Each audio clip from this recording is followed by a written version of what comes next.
Yan. Good morning. Ito, Honda Click version 3. Dito tayo sa Kainta. Nag-home service tayo dito kay boss. Ang nilagay natin dito, ito. NDL A 60 watts. Yan. Sa ilalim. Tapos ito yung switch nya. Yan. Yan low. High. Yan. Tapos may passing button din siya. Passing light. Ayan.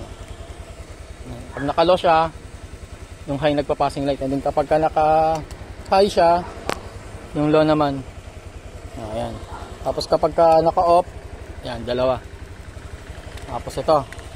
Naglagay ako nito, anti-tap. Uso na naman nakawal ng motor, kaya nagpalagay si boss. Papatayin natin. Sige, dyan na lang muna, boss. Nalis ko yung susi.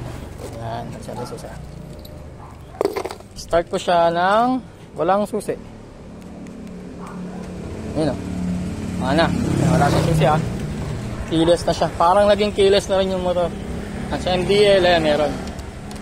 Passing light, meron din siya. Busina. High beam. Yan, may high beam din. Ayan.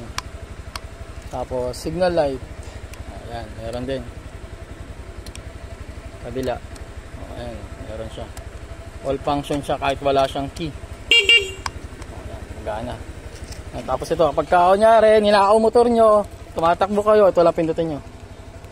Ayan, mag-aalarm yan.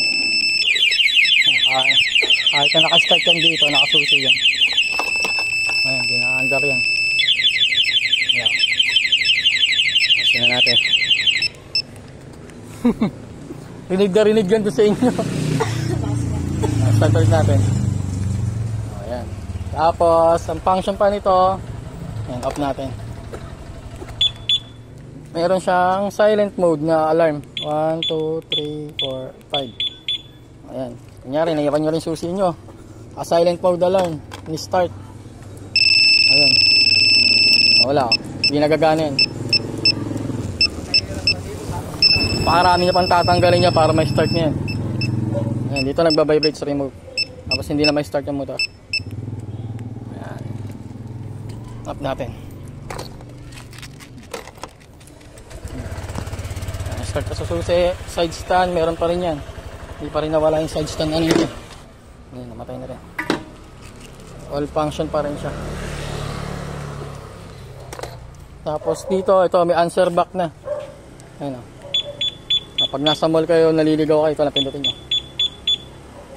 Tapos start. Yun lang.